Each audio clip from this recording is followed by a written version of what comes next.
Hey guys, welcome back. We are going to finish off the tier ranking list, RP and non-RP for the T3s. So to start in RP, once again, Respect 5 is where this list is going to be featured at. It's going to be King Aragorn. I don't consider him meta. I love the guy. I have him at R10, but I just don't consider him meta. I think he's very usable because you can use him from the very first day with his bottom R0 tree and going into his R5 tree for a little Dunedain bloodline, a little King of Men. I mean, granted, he's better in Arnor, Gondor, Rohan, but you can use him with this tree for any of the factions. But that being said, his main kit doesn't differ that much from the Tier 2 Aragorn, except that I think his R5 is a little weaker as far as getting a skill or points towards the Return of the King. So he definitely has some value, and he is fun to use as somebody that can go from day zero, first 24 hours to heals, all the way to damage commander end of season. But it's just the combination of the fact that he doesn't really do that much more than, he does more than T2 Aragorn in regards to healing, but once you get out of that PvE stage, he doesn't do enough. He doesn't do that much more to PvP to where it's like, wow, this guy does it all. He's a better starter, but he doesn't really do that much more damage to where you're like, wow, he's a tier 3, so it's a little sad. And honestly, I would think going into Dwalin, honestly, for another tier 3, you're going to go Dane for the damage guy, but Dwalin would be a lot better option. Or just tier 2 Aragorn himself. So he's very much usable, but he's not wowing anybody. Or you should say, I've used him for many seasons at R10, and I just haven't been. I've been increasingly kind of less and less satisfied with his performance. Círdan, I've never used, but watching, I don't have him unlocked, but watching other players use him and watching certain whales on Forge and YouTube try to make him work, there is some viability there, but it's not meta cracking. It's not top of the meta. It's not meta. It's just usable from what I've seen so far. I'm just not a fan of give credit where credit is due. Like if a commander can survive on purple gear, that is a lot more impressive than needing a commander to be very high respect to get all the skills, or needing a particular gold item, or needing to be in a particular faction. Like he has a tree very similar to Celeborn, where he needs to be.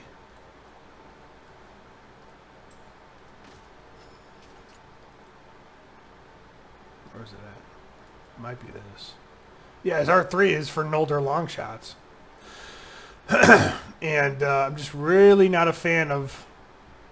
And you can essentially ignore this, but if you want this or you want that, you're going to have to put 14 points to get in there to get these. So, just not a fan of. Not a fan of a lot of commanders or skills that require you to go into particular factions. So to me, he's usable, but he's not really. He's definitely not better than King of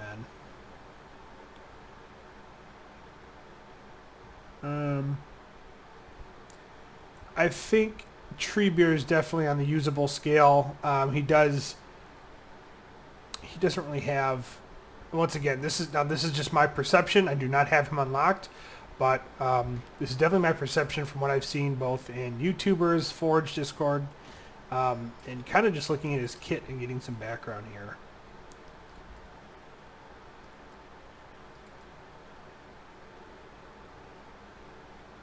So this is like a better version of Arwen's and Dumiel, so it's interesting.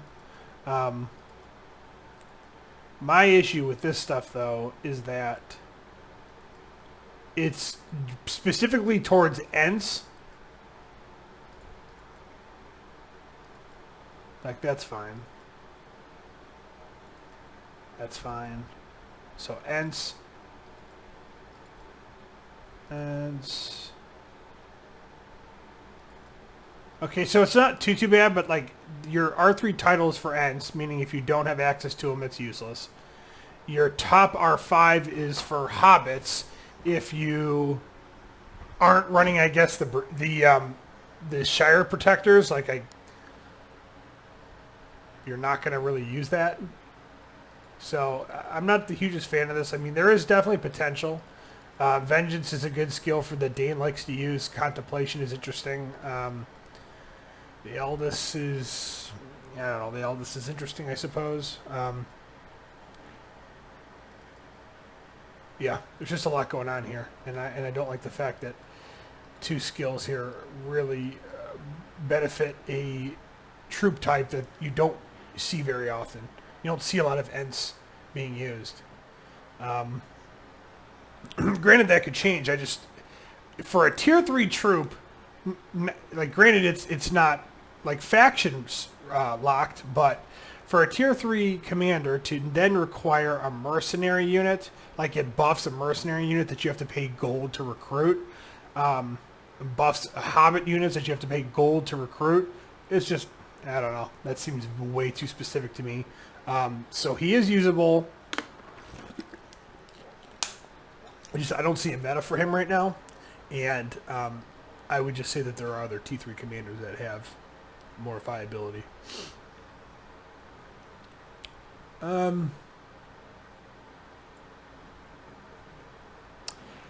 going to put King of Dead, who I do not have unlocked, but it just kind of... there's like a theme here. A lot of these commanders are very niche-y. It's niche, but I'm going to say niche-y.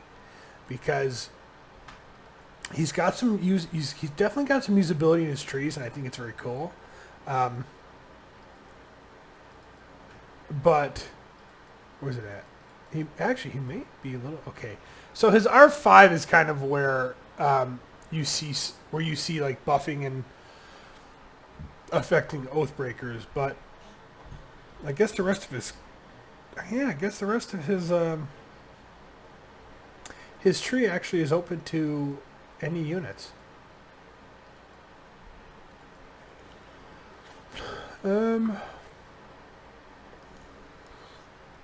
That's interesting. I like that. That's interesting.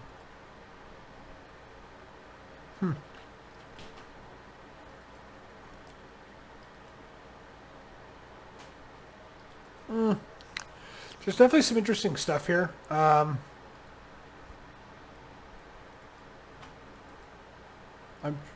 Here's an issue I would have.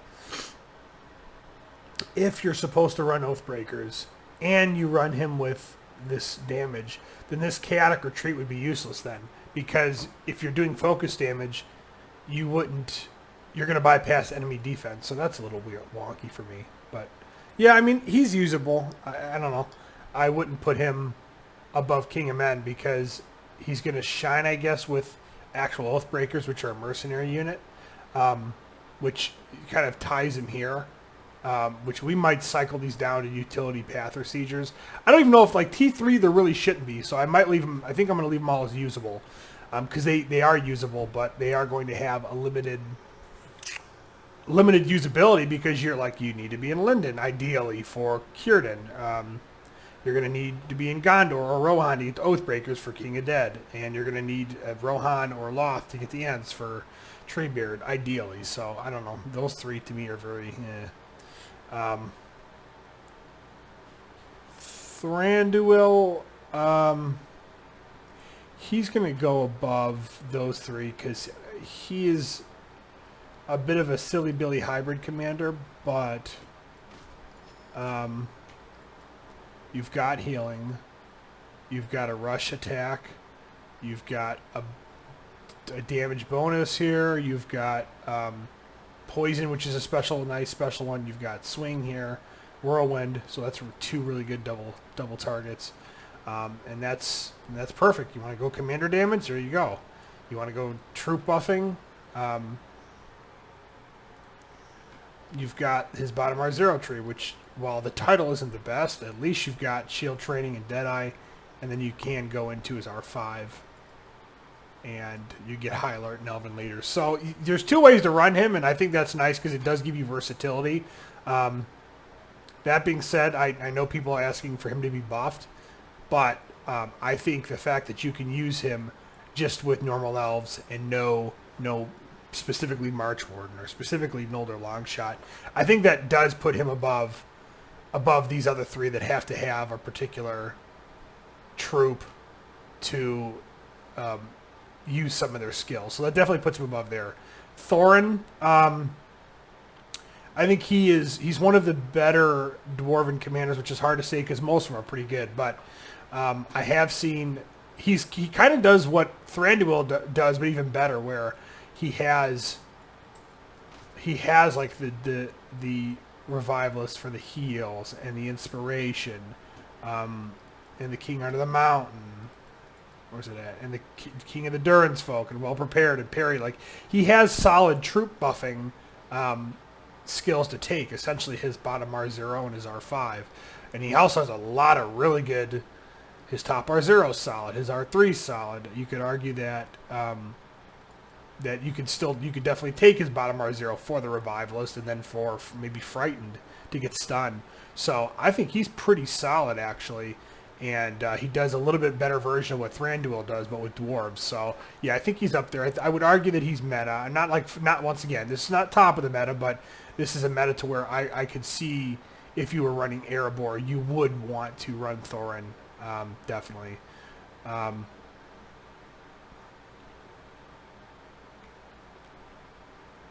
I think, and granted, we're just talking Respect 5 and roleplay for the moment.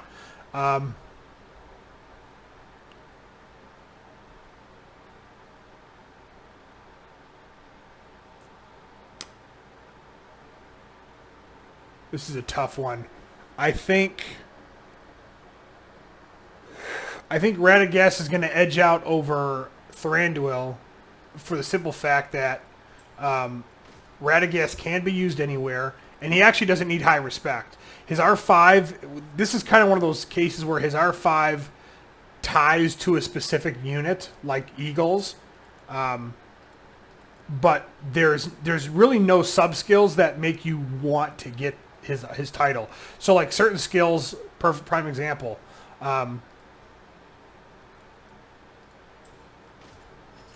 like Boromir, one of my huge pet peeves. I would like defensive stance and collaboration, but I would not put 14 points into Warden for one chance of evasion in the entire battle. I think that's the biggest waste of 15 points in the world. So the nice thing is that you can ignore his R5 completely, leave him at R3, and really you just want to max his R3 for heals, max his bottom R0. I typically avoid pacifism. The relief...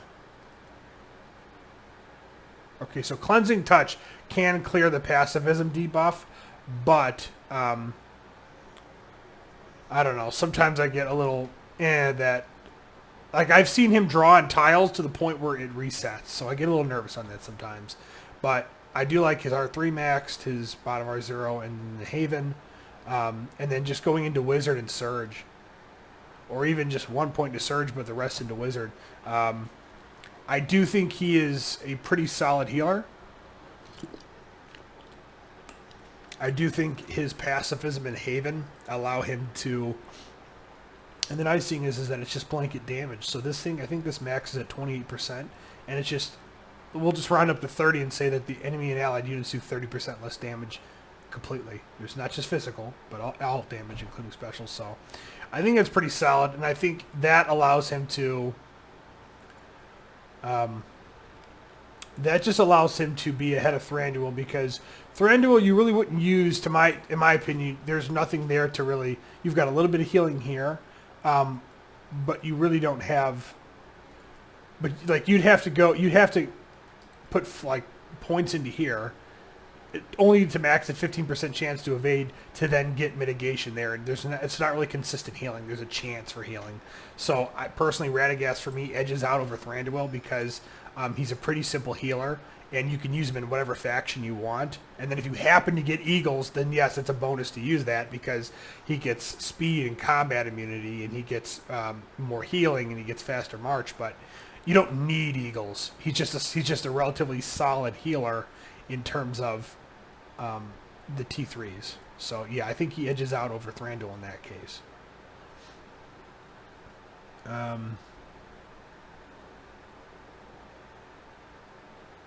This is going to be a little, I don't know if I'm going to say controversy, but for me, I think Elrond is arguably a meta commander, especially really since the half-elven rework. So for me, why I think he is... Okay, there we go.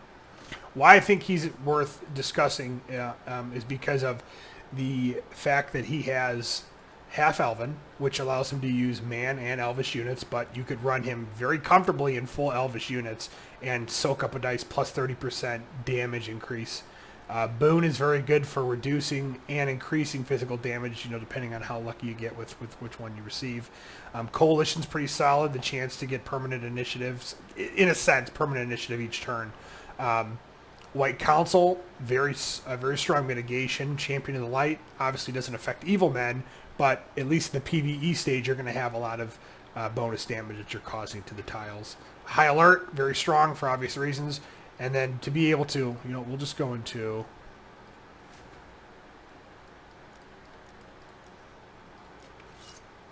This is how I essentially run him. Going into his R5 gives you permanent 25% damage dealt. That's very strong. I do go into Lord of Imladris simply for the Convener, and I think that's very strong to be able to partner up the Convener with the half-elven for the... I run him full elves, so plus 30%, plus 25%, that's plus 55%, and then I usually run him... I'm not going to get into the gear stuff, but I usually run him with enough gear to where he's easily able to crank out a lot of 200, 220, 240,000 damage, and I haven't run him with White Council fully maxed yet, so I'd be very interested to see how much tankier this makes him. But yeah, I like him a lot. I think with the half-elven rework and the fact that he has the Convener and the White Council, I think puts him into a meta. I think people might say that he'd be like a weaker Gil-Galad because he doesn't have evasion, but he just has a lot more damage stack up, in my opinion. And I would agree with that. I think he is a pretty strong commander. And I think he's been slept on for a really long time. And now that half-elven's been reworked for a season or two, we want to see more of those. And then speaking of Elrond, we will throw Gil-Galad. Let's see.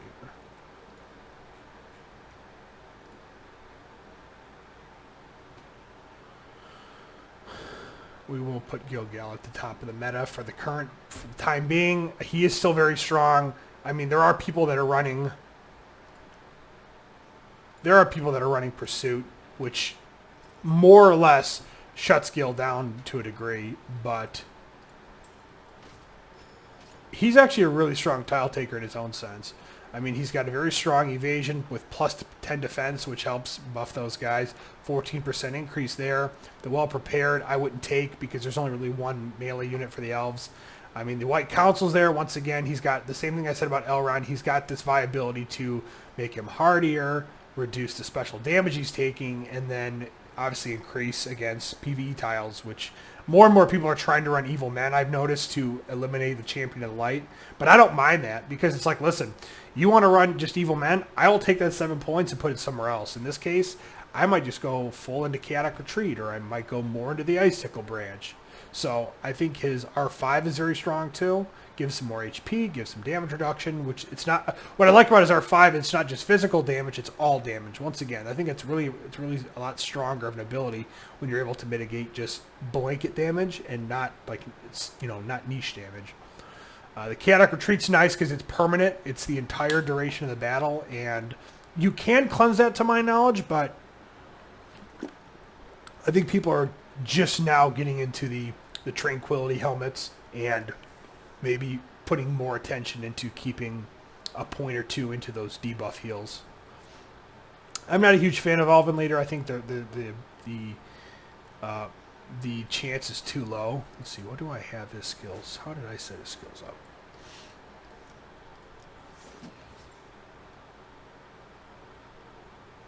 So I have him R6, and this is how I have him set up. I think that's pretty solid. I mean, to get his evasion, yeah, I mean, granted the plus 14% is nice and all, but it maxed. But I think you can do that with like a purple harp and a Mirkwood bow, and then you get actually more. So I'd rather have this mitigation to make him a little bit less glass cannony, a little more tanky.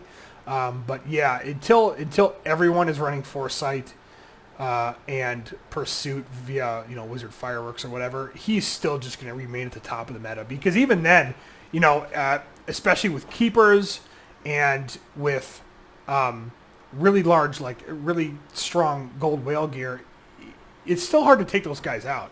You're going to do a lot better with Pursuit, but you still have to fight through a lot of damage.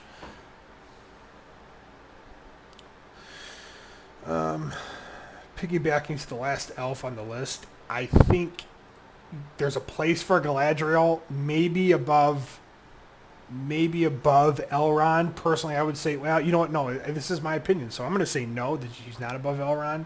And the reason I'm going to say that, let's take a look here.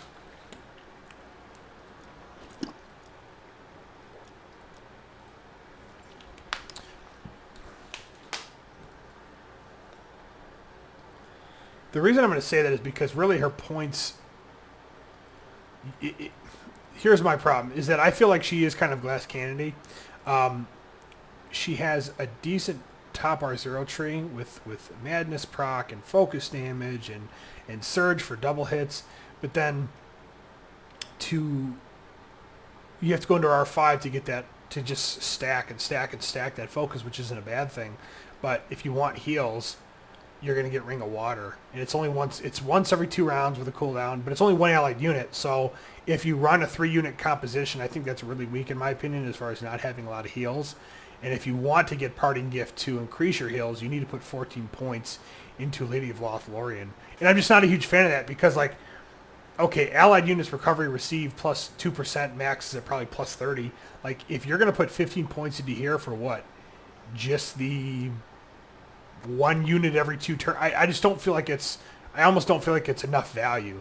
If it was 2 allied units recover, I would say, like, okay, there we go. We have the ability to heal either a full army or at least 2/3 of the army. I'd be a lot more satisfied. But if you do get unlucky and you have like 2 or 3 rounds or 2 or 3 activations of this where it hits the same unit, it's not, and you run multiple units, like, it's not doing you that much good in my opinion. So I think while she has a place, it's very niche. Like, I think she has a better place in RP, which people would probably say the opposite. Let's put it this way: I think she'd be better off if you're fighting against good factions, because her focus damage can really bypass a lot of the physical defense. So I think she's viable. I think she's arguably in the meta, but I don't think she's near the top of the meta.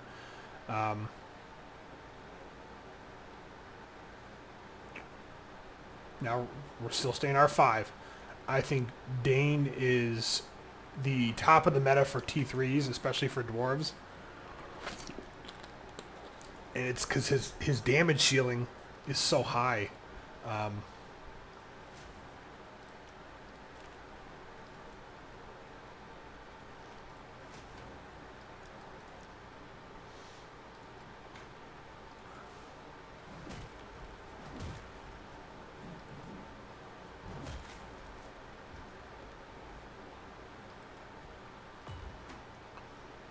So we have him R8. This is kind of just my throw together build.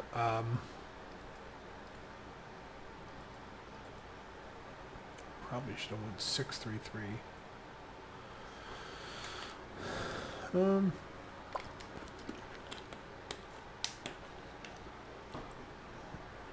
Yeah, probably should have went 6-3. I think he's got a lot of good stuff here. He's got a I've been stunned, and I have been stunned in battles, and I've stunned up people a lot more than I thought I would on a 35% chance. Plus, it's rush.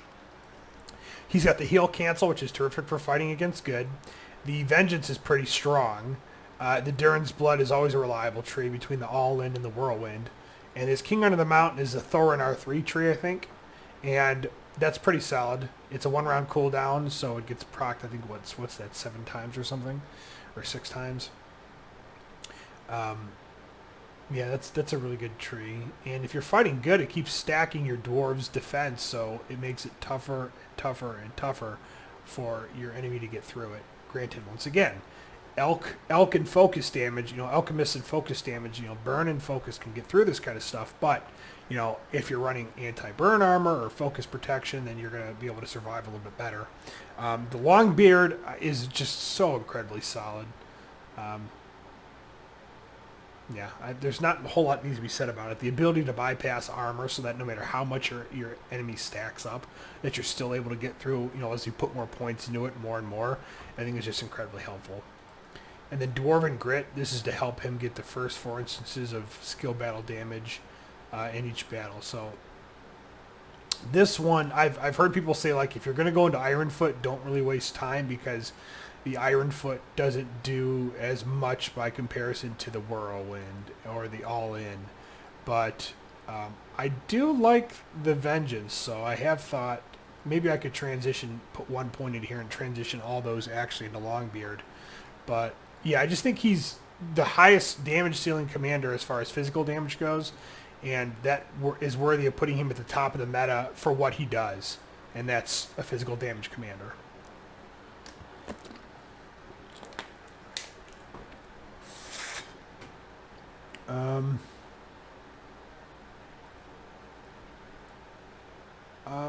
I'm debating here. I think, once again, respect 5, no uniques. I think Gandalf is, I don't want to say he's at the top of the meta, but I think he's pretty damn close even without his unique. My gripes here are, though, is that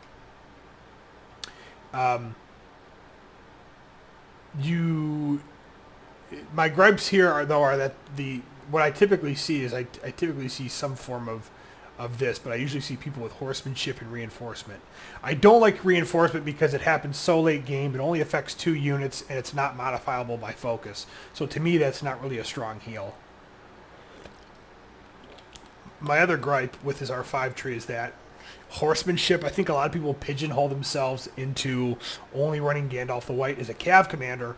And my issue with that is that for 7 points, you can really buff those cavalry troops, but you can get shut down by Khaldoons. And it's like, I don't know if I want to pigeonhole myself into using troops that could get hard shut down by a T1 commander. So I'm not always the biggest fan of that. Like, I really like his R5, not only because it makes his army faster, but because it is a really good debuff to affect the enemy with.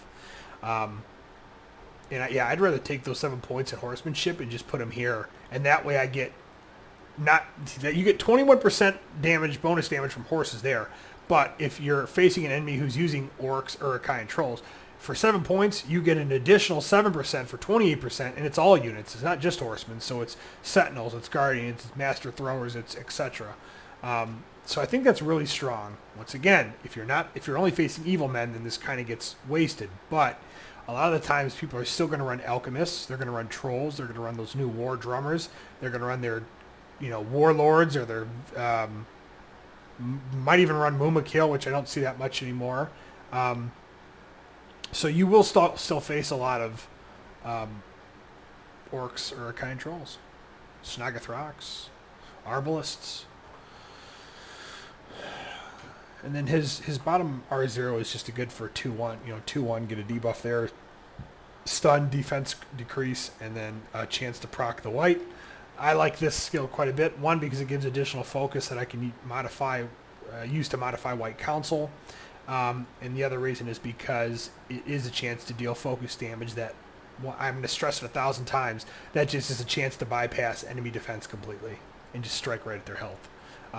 Magical Barrier, I really like this skill, but I typically like to put only 1 point into this, because if you, reflects back here. If you face your own Gandalf, if you face an enemy Gandalf the White and they activate this, well, they're gonna. It's not gonna matter how many points you have into this. So like if you're facing strictly good factions, load this up with points. Sure, go for it. If you're facing evil factions, maybe just one, maybe two, but don't put too many in there, is my opinion. So I think as long as people don't pigeonhole him as just a cavalry commander, but definitely consider where to put the 7 points here carefully.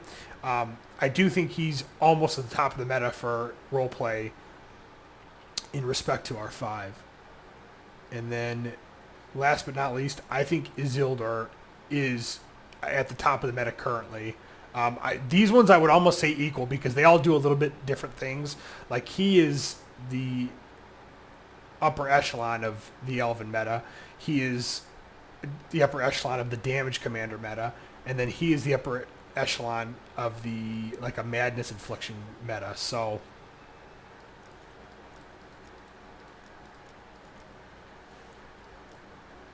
okay, so we have him R5.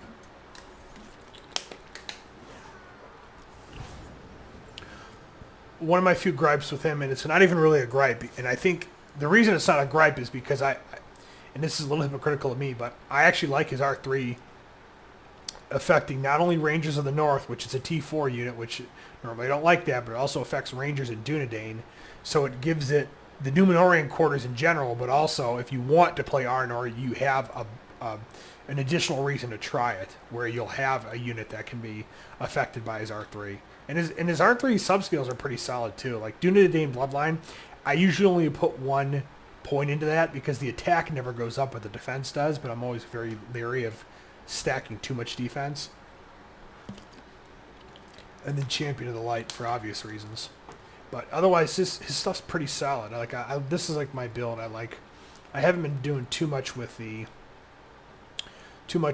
madness procs, but I mean this top R0 is the same tree as the R5 of Frodo and Sam, where once again people will go and like train to level 35 Frodo and Sam, give him like half a command of T1s or something, and then run him at a Witch King and he'll kill like 10-15% of the Witch King. So it's very kind of funny and interesting to do, but I don't know if I would very much consider doing that same setup with a T3 commander. Once again, like I just don't know if I'd want to run him what I'd consider a meme build with a T3 commander. Like it's even, to me, it's even less justifiable than a T2. Obviously it works to some degree, but right now from what I have seen, that a lot of people will either do the Baby Madness R0 or they will do similar to what I have, where it's, you know, maxing initiative and damage for the ranged units and free people's mitigation and last alliance. So I think it's a very strong commander, very strong build, and just like Gil-Galad forced a lot of people to start running Pursuit, Isildur has forced a lot of people to, like, even more so than Grima and Sauron, to like, hey, you have to run Madness. You're seeing a lot of Isildurs because people really like him, and you have to run Anti-Madness. Otherwise, if you run into Consequence of Greed, this is just against all enemy units. Maybe not the commander, but all enemy units. Like, you're going to get affected by it. And then if he runs Enfeeble, you're going to hit yourself. So like, you want to be really careful. If you're, you know, facing a convener commander and you double strike yourself, it's going to hurt. So I think very comfortably, I think this list is pretty accurate in my opinion. I'm glad that we didn't do any utility path or siegers, because for tier 3 commanders, the very notion that an expensive commander like that could even go into that category would be really insulting to me. So yeah, this is my opinion of how it sits at Respect 5 and roleplay. Now, saying non-roleplay, what I would change it is, I might even bump up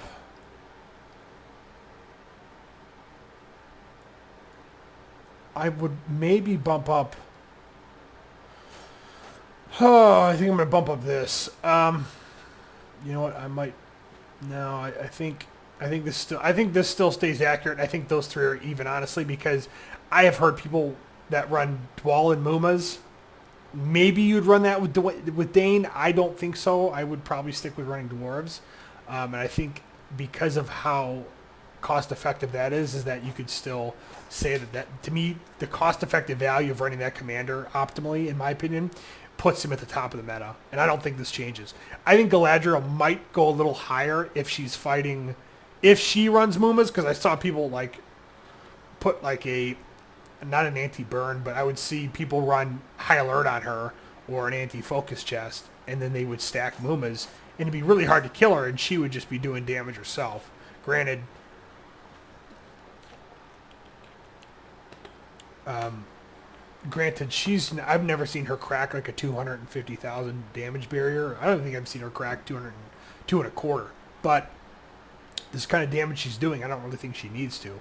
So I think overall the list is pretty solid the way it is. I have seen some people run like Fell Beasts, Muma weird shit with Radagast. That was like, wow, that's kind of impressive. But I wouldn't move him up the list for the sake of most of those units are mercenaries, which you have to hire them, which means they're expensive. The only reason I did that with Galadriel is because I've seen how much a Muma kill Galadriel has shot her up as far as damage output and viability, to where I don't really know of a general access unit. I've never really seen anything outside of like a Fallen T4, Angmar T4 Fallen, to where it's affected Gandalf the White or something, to where it's like, wow, he's doing so much more damage because he's a non-RP. Most of the time, Gandalf the White seems to shine with like Swan Knights or Marshals or something like Bree Riders or Shire, like stuff like that. Like, he does shine with a cav, but you don't have to use him just as that, because I don't like to see commanders pigeonholed if possible. So I feel like that's a pretty safe list as far as the RP and the non-RP. What we'll do is next is we're going to go over how I would rank these probably in one go. And we're just going to do T1 to T3 good commanders still, because once again, I don't really mess around with evil commanders, and I'd rather not speak to those. I'd rather let other people talk about that.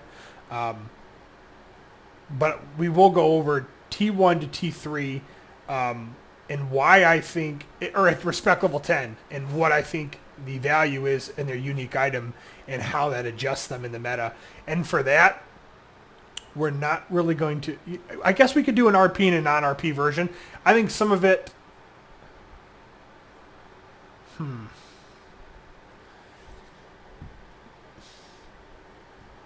I'm just debating, because some of these items really don't matter if they're in roleplay or non-roleplay, and some do. So, you know what? We'll work on that, and we'll decide and go from there. But thanks for joining in. Take care.